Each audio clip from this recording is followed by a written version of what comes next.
मेरे प्यारे हरियाणा प्रदेशवासी भाई और बहनों, 75वें गणतंत्र दिवस की आप सभी को हार्दिक बधाई एवं शुभकामनाएं।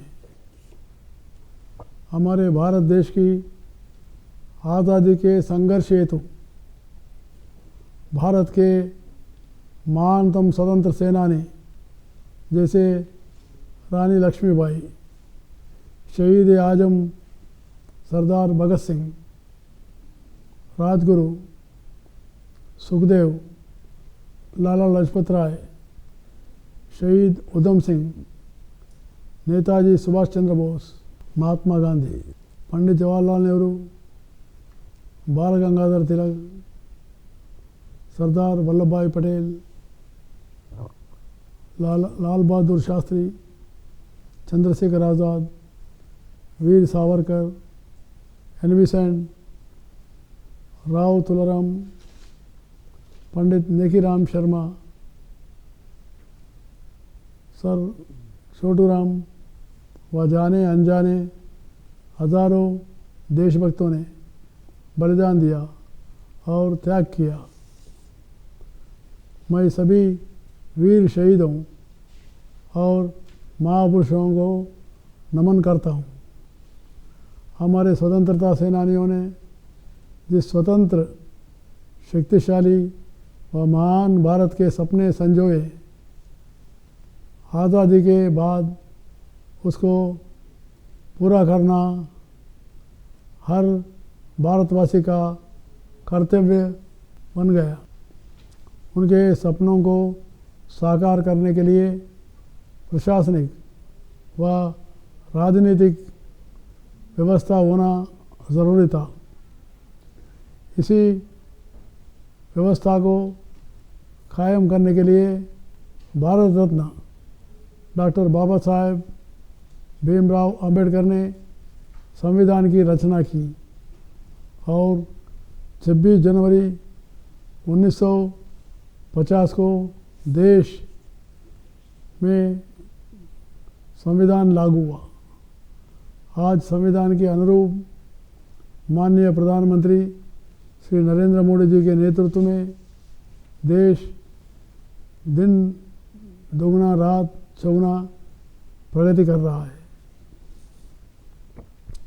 हरियाणा की जनता और प्रदेश सरकार ने कड़ी मेहनत और सच्ची लगन से प्रदेश को देश का अग्रणी राज्य बनाने में कोई खोर कसर नहीं छोड़ी।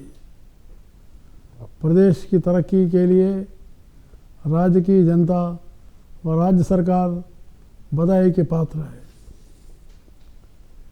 प्रदेश सरकार ने भ्रष्टाचार पर चोट करने और प्रदेशवासियों को सरकार की योजनाओं व कार्यक्रमों से लाभान्वित करने के उद्देश्य से डिजिटल इंडिया विजन को आगे बढ़ाया है। प्रदेश में अंत्योदय एवं सरल केंद्रों के माध्यम से 49 विभागों की 649 योजनाएं ऑनलाइन की गई है। प्रदेश में शुरू किया गया सीएम विंडो पोर्टल आम जन की शिकायतों के त्वरित समाधान का उपयुक्त मंच साबित हुआ है। इसके माध्यम से 11,50,000 से भी अधिक शिकायतों का समाधान किया जा चुका है। पंडित दीनदयाल उपाध्याय जी के अंत्योदय दर्शन के अनुरूप हमारी सरकार ने सबसे गरीब लोगों का जीवन स्तर ऊंचा उठाने के लिए मिशन अंत्योदय शुरू किया। इस अभियान के तहत प्रदेश में मुख्यमंत्री अंत्योदय परिवार उद्यान योजना शुरू की है। 1 लाख से कम वार्षिक आय वाले परिवारों की सामाजिक और आर्थिक स्थिति के उत्थान के लिए जिला स्तर पर अंत्योदय मेलों का आयोजन किया जाता है। भाइयों और बहनों, प्रदेश के लोगों को आयुष्मान योजना का ज़्यादा से ज़्यादा लाभ मिले, इसके लिए राज्य के चिराई योजना शुरू की गई है। अब इस योजना के तहत पात्रता के लिए आय की सीमा 1,80,000 से बढ़ाकर 3 लाख की गई है। इस योजना के तहत अब इन परिवारों के 87 लाख गोल्डन कार्ड बनाए जा चुके हैं।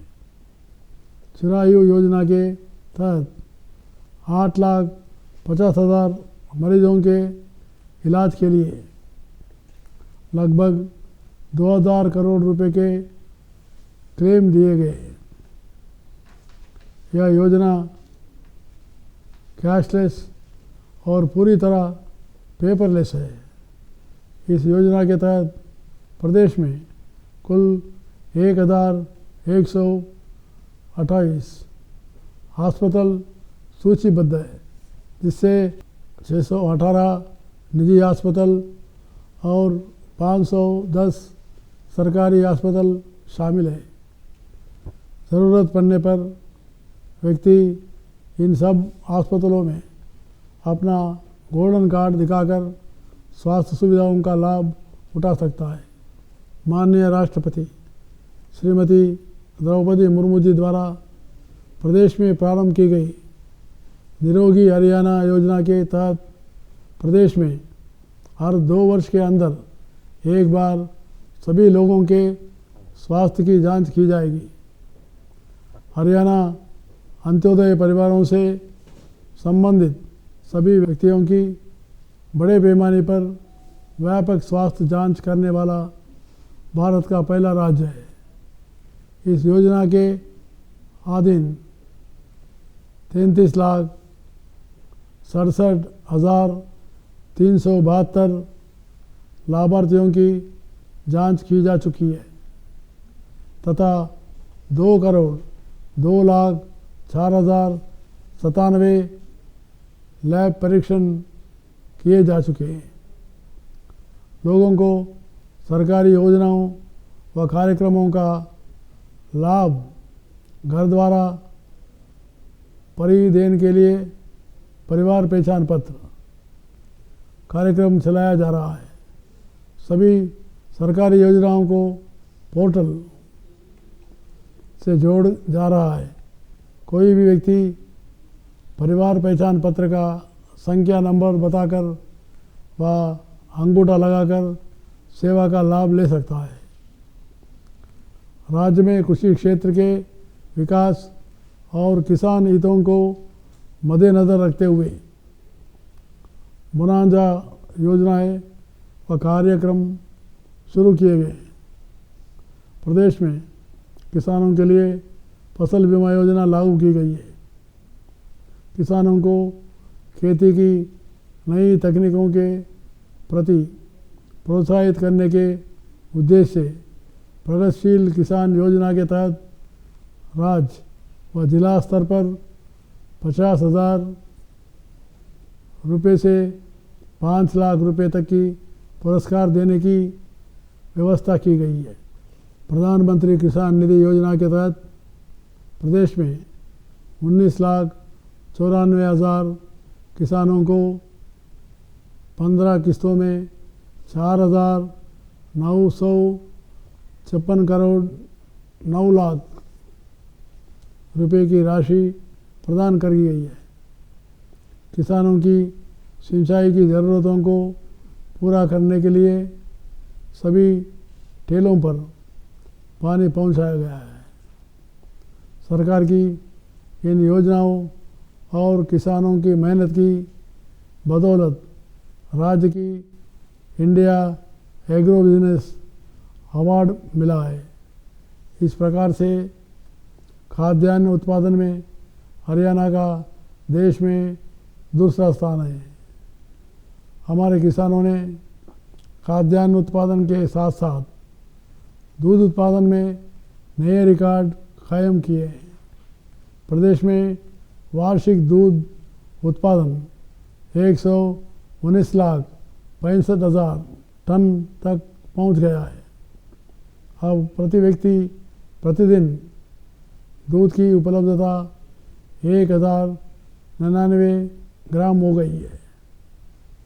दूध उत्पादन में हरियाणा देश में दूसरे स्थान पर है।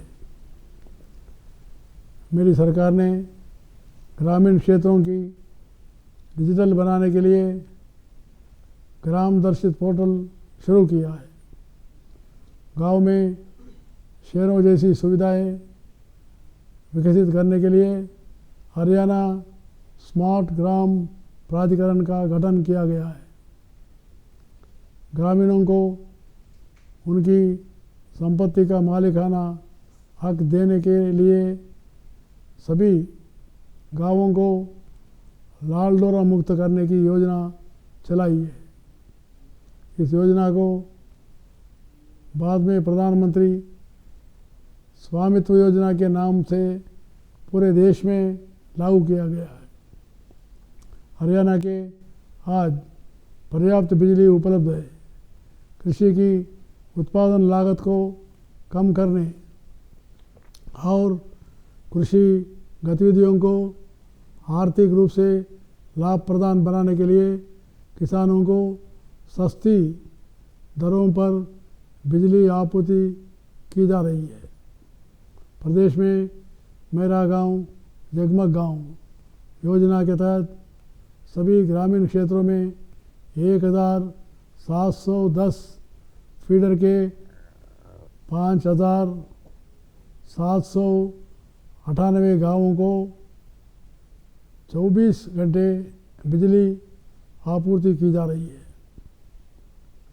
प्रधानमंत्री श्री नरेंद्र मोदी जी के नेतृत्व में देश में भावी पीढ़ी को नई प्रौद्योगिकी कौशल संस्कार युक्त रोजगार परक शिक्षा प्रदान करने के लिए नई राष्ट्रीय शिक्षा नीति 2020 लागू की है। सरकार ने स्कूल से लेकर विश्वविद्यालय तक की शिक्षा को कौशल के साथ जोड़ा है।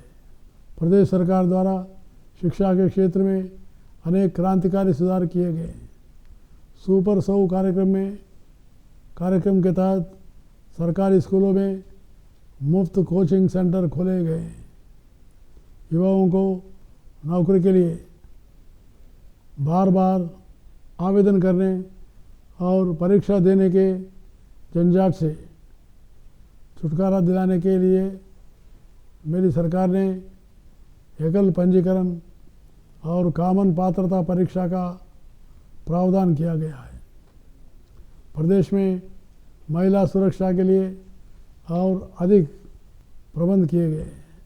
राज्य के सभी बस अड्डों पर सीसीटीवी कैमरा लगाए गए। प्रदेश में महिला थानों, दुर्गा शक्ति ऐप तथा दुर्गा वाहिनी की स्थापना से महिलाओं में सुरक्षा की भावना बढ़ी है। प्रदेश में कानून व्यवस्था पूरी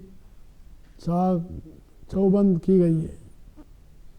नशा ख़त्म करने के लिए पंचकुला में Haryana state narcotics control bureau स्थापित किया गया है। किसी भी आपातकालीन स्थिति में मदद के लिए डायल 112 सेवा शुरू की गई है। वर्तमान में हरियाणा प्रदेश प्रति व्यक्ति आय, औद्योगिक उत्पादन, ऑटोमोबाइल इंडस्ट्रीज, विदेशी निवेश, शिक्षा, खेल, सेना, कृषि, परिवहन, पशुधन आदि क्षेत्रों में देश का अग्रणी राज्य है।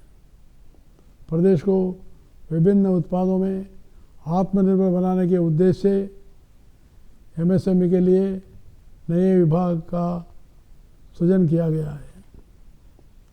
खेलों में हमारे युवाओं की उपलब्धियों का जिक्र होते ही हमारा सीना गर्व से चौड़ा हो जाता है।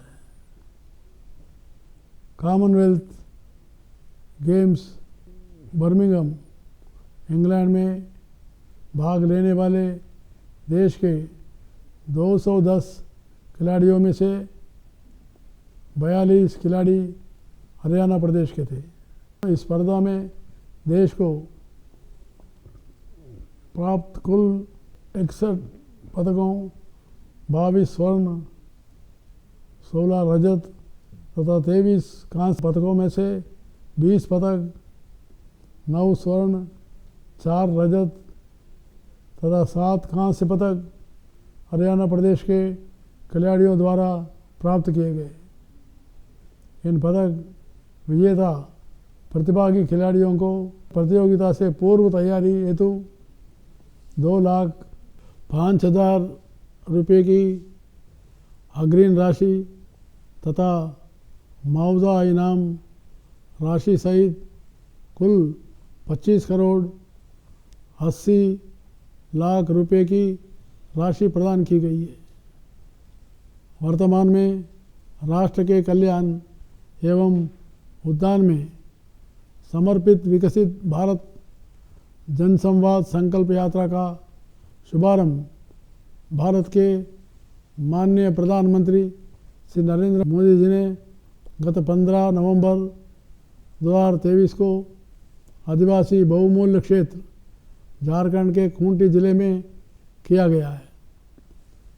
हरियाणा के माननीय मुख्यमंत्री श्री मनोहर लाल जी द्वारा राज्य में 30 नवंबर 2023 को शुरू की गई विकसित भारत जनसंवाद संकल्प यात्रा दिन प्रतिदिन प्रदेश के नागरिकों में नया उत्साह उमंग एवं जोश बढ़ रही है और बढ़ चढ़कर अपनी भागीदारी सुनिश्चित कर रहे हैं।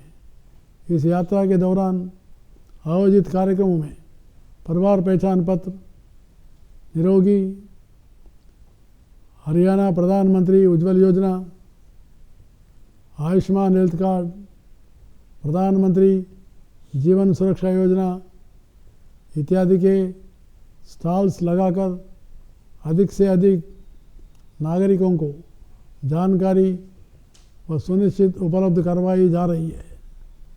जो व्यक्ति इस सुविधा से वंचित रह गए उनका मौके पर नाम पंजीकरण किया जा रहा है ताकि उन्हें भी सुविधा उपलब्ध करवाई जा सके। भौतिक विकास के साथ हरियाणा ने सांस्कृतिक मूल्यों को भी संजोए रखा है। कुरुक्षेत्र में भगवान श्री कृष्ण ने अर्जुन को गीता का पावन संदेश दिया था और कहा कि कर्म पर ही तुम्हारा अधिकार है, कर्म के फलों में नहीं। इसलिए कर्म को फल के लिए मत करो। गीता के ज्ञान का विश्व भर प्रचार प्रसार करने के लिए इस बार भी अंतर्राष्ट्रीय गीता महोत्सव का आयोजन किया गया है। आइए इस ऐतिहासिक दिवस पर राष्ट्र की एकता और अखंडता को बनाए रखने तथा देश के नवनिर्माण के लिए मिलकर काम करने का संकल्प लें। मैं आप सभी को गणतंत्र दिवस के शुभ अवसर पर पुनः बधाई देता हूँ और आप सभी के सुखी एवं सुनहरे भविष्य की कामना करता हूँ। जय हिंद, जय हरियाणा।